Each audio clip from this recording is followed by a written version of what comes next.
Valence bond theory. पर actual में हम वैलेंस बॉन्ड थ्योरी क्यों पढ़ रहे हैं, है ना। हम वैलेंस बॉन्ड थ्योरी हमने सबसे पहले देखा था लुईस स्ट्रक्चर, जो कि लुईस कॉन्सेप्ट जो था जिसने हमको मॉलिक्यूल को कैसे स्ट्रक्चर को कैसे शो करना है हमको ये बताया, पर वो इस बात को नहीं बता पाए कि भैया बॉन्ड का फॉर्मेशन कैसे हो रहा है ना। तो बॉन्ड का फॉर्मेशन कैसे हो रहा है, और तो जो बॉन्ड डिसोसिएशन एनर्जी है टू, जैसे H2 डायटोमिक मॉलिक्यूल है, F2 भी डायटोमिक मॉलिक्यूल है, पर इसकी जो बॉन्ड डिसोसिएशन एनर्जी है और तो और इसका जो बॉन्ड लेंथ है, ये दोनों ही डायटोमिक मॉलिक्यूल है, पर अंतर क्यों है इन दोनों के बॉन्ड डिसोसिएशन एनर्जी और बॉन्ड लेंथ में।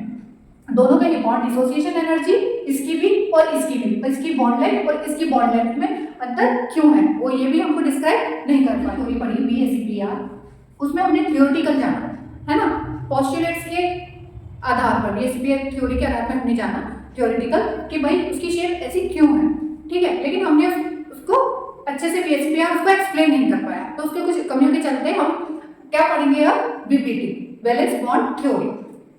जो VBT है, वैलेंस बॉन्ड थ्योरी, किसके द्वारा दी गई थी, हिटलर के द्वारा दी गई थी, given by Hitler. Theory was further developed by polling, और उसके बाद आगे चल के डेवलप किसके द्वारा की गई, पॉलिंग के द्वारा की गई। जो कि थ्योरी है किसके ऊपर बेस्ड है, हमारी एटॉमिक ऑर्बिटल ओवरलैप के ऊपर बेस्ड है। हमारी जो उसकी पूरी थ्योरी है VBT की किसके ऊपर बेस्ड है, एटॉमिक ऑर्बिटल, जो एटम है ना, हमारा जो एटम है उसके आसपास क्या है, ऑर्बिटल है ना, बीच में न्यूक्लियस है और आसपास क्या है, ऑर्बिटल है, और उसमें क्या है, इलेक्ट्रॉन है। जो इसके जो ऑर्बिटल है, ये एक और दूसरा एटम है, और इसके जो इलेक्ट्रॉन है, इसके जो ऑर्बिटल ओवरलैप करेंगे एक दूसरे के ऊपर, इसके ऊपर बेस्ड है इस तरीके से।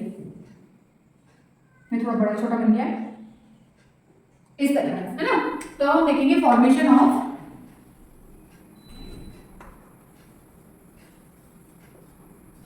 H2 molecule.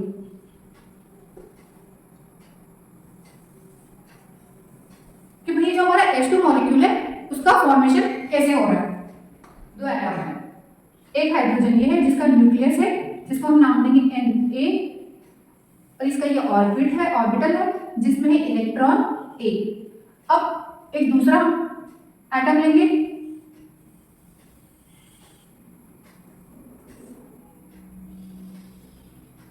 जिसका इसका न्यूक्लियस को हम नाम देंगे Nb, और इसका इलेक्ट्रॉन होगा B।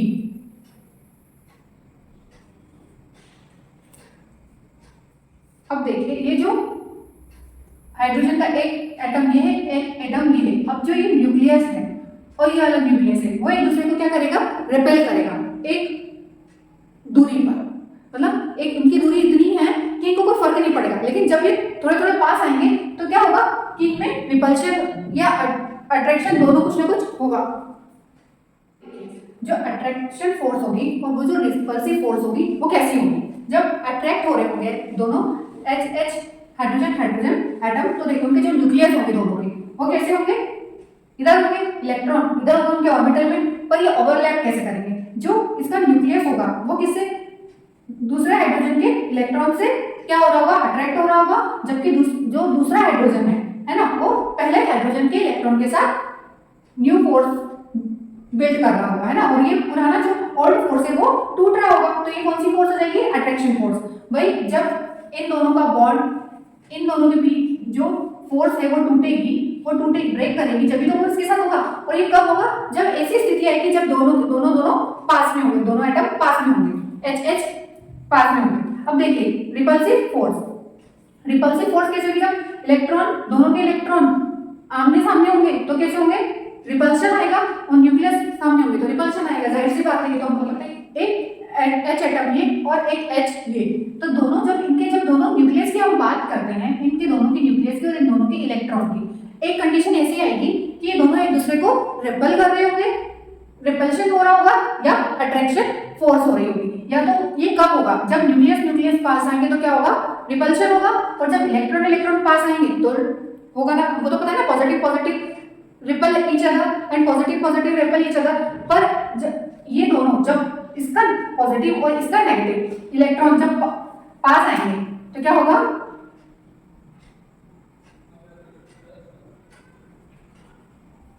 इसका इलेक्ट्रॉन, तो इनको क्या होगा, ये डिस्टेंस पर होगा क्या, नहीं, ये जब दूरी पर होंगे तो ये रिपल कर रहे होंगे ना, इनको कोई फर्क भी नहीं पड़ रहा होगा, रिपल तो दूर की बात है, इनके ऊपर जब ये डिस्टेंस पर होंगे इनके ऊपर कोई फर्क नहीं पड़ रहा होगा, जब लेकिन जब ये पास आएंगे तो इनके जो न्यूक्लियस है वो क्या होंगे, अट्रैक्ट होंगे या रिपल हो रहे होंगे, रिपल कर रहे होंगे, दूसरे को दूर कर रहे होंगे। तो देखिए हम यहाँ देखते हैं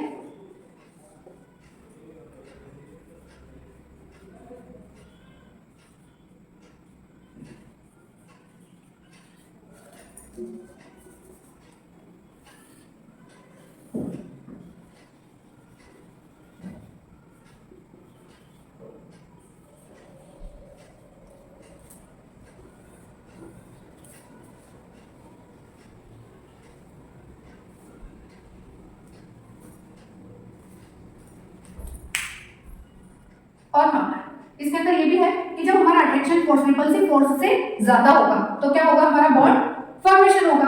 अट्रैक्शन फोर्स हमारा ज्यादा होना चाहिए, किससे, रिपल्सिव फोर्स से, तो हमारा क्या होगा, बॉन्ड का फॉर्मेशन होगा। हम देखेंगे पोटेंशियल एनर्जी का फॉर्मेशन ऑफ H2 मॉलिक्यूल कि H2 मॉलिक्यूल कैसे अपनी पोटेंशियल एनर्जी को पाता है। तो जो हाइड्रोजन एटम है दोनों दूर दूर हैं और H2 मॉलिक्यूल जब पास आते हैं तो क्या होता है, ओवरलैप कर जाते हैं, पर जिस कंडीशन में वो ओवरलैप कर जाते हैं तो वो क्या हो जाते हैं, स्टेबल हो जाते हैं। और भाई इनको स्टेबल होने के लिए इनको एनर्जी रिलीज करनी पड़ी, क्योंकि एनर्जी रिलीज होगी तब जाके तो बॉन्ड बनेगा, और एनर्जी जब इनकी रिलीज हुई तो हमने उसको क्या कहा, बॉन्ड एंथैल्पी। और इनकी जो बॉन्ड लेंथ आई, ये क्रिटिकल डिस्टेंस है तो कितनी रहेगी, 74 पिकोमीटर, जिसको हम क्या बोल रहे हैं, बॉन्ड लेंथ बोल रहे हैं। ऑफ एटॉमिक ऑर्बिटल कि एटॉमिक ऑर्बिटल में ओवरलैपिंग कितने कितने तरह से होती है। जो ओवरलैपिंग होती है और एटॉमिक ऑर्बिटल में वो 3 तरह से होती है, पॉजिटिव ओवरलैप, नेगेटिव ओवरलैप और जीरो ओवरलैप। जो when lots of same sign overlap then we get positive overlap of atomic orbital। जब एटॉमिक ऑर्बिटल के पॉजिटिव या नेगेटिव दोनों सेम साइन होना चाहिए ओवरलैप होने के लिए, तो वो क्या कहलाएगा, पॉजिटिव ओवरलैप। पर जब नेगेटिव ओवरलैप होगा तो वो कैसे होगा, ऑपोजिट ओवरलैप होगा। when lots of opposite overlap then we get negative overlap of atomic orbitals। Atomic orbitals के जो लोब होंगे वो कैसे होंगे, नेगेटिव पॉजिटिव होंगे, ऑपोजिट होंगे ओवरलैप, तो वो कैसे कहलाएंगे, नेगेटिव ओवरलैप। पर जो जीरो ओवरलैप होगा, जो कि थर्ड टाइप होगा, when overlapping is not possible, जब ओवरलैपिंग पॉसिबल नहीं होगी तो हम उसको कहेंगे जीरो ओवरलैपिंग होगा। एटॉमिक ऑर्बिटल में पॉजिटिव ओवरलैप में किस तरह होगा, जो एस ऑर्बिटल होगा उसमें इस तरीके से होगा, जो एस ऑर्बिटल होगा उसके दोनों कैसे होना चाहिए, पॉजिटिव होना चाहिए, और इस एक एस का और एक पी का इस तरीके से होगा, और दोनों पी के इस तरीके से और दोनों पी के एग्जैक्ट पोजीशन में इस तरीके से होंगे। अब नेगेटिव ओवरलैप हम देखेंगे, एस का होगा लेकिन इधर जो साइन होंगे हमारे कैसे होंगे, नेगेटिव और पॉजिटिव। और नेक्स्ट होगा हमारा एक एस का और एक पी का।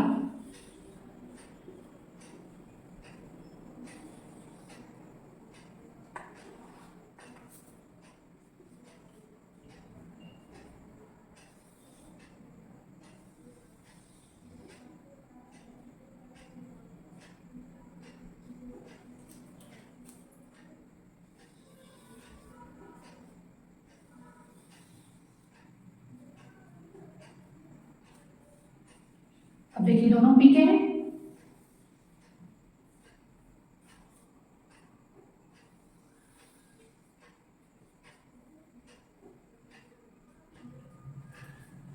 अब जो नेक्स्ट होगा हमारा वो दोनों इस तरीके से होंगे, side by side, negative positive, positive negative.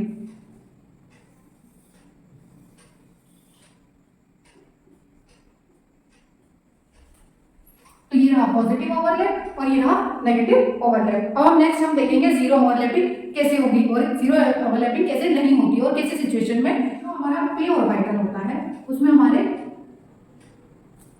Axis होते हैं, एक तो होता है वाई जेड और एक होता है x axis.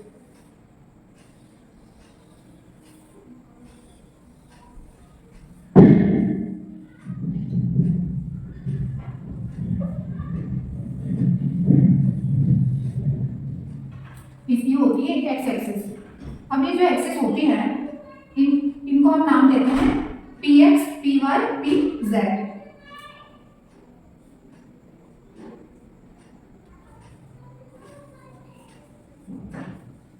P three axis देखने को मिलती है, X Y Z. Y axis से एक्स एक्सिस के साथ ओवरलैप नहीं होगा, और जो वाई एक्सिस से जेड एक्सिस के साथ ओवरलैप नहीं होगा। हाँ, और जो एक्स एक्सिस से जेड एक्सिस के साथ ओवरलैप नहीं होगा कभी भी। तो इसको हम कह रहे हैं जीरो ओवरलैपिंग। ये तीनों ही क्या कर रहे हैं, जीरो ओवरलैप हो रहे हैं। तो हम इसको कहेंगे जीरो ओवरलैपिंग। पर एक्स एक्सिस एक्स के साथ ही ओवरलैप होगा, वाई एक्सिस वाई के साथ ओवरलैप होगा, जेड एक्सिस जेड के साथ ही ओवरलैप होगा। और उसमें भी ओवरलैपिंग हमको कैसे देखने को मिलेगी, नेगेटिव और पॉजिटिव ओवरलैप।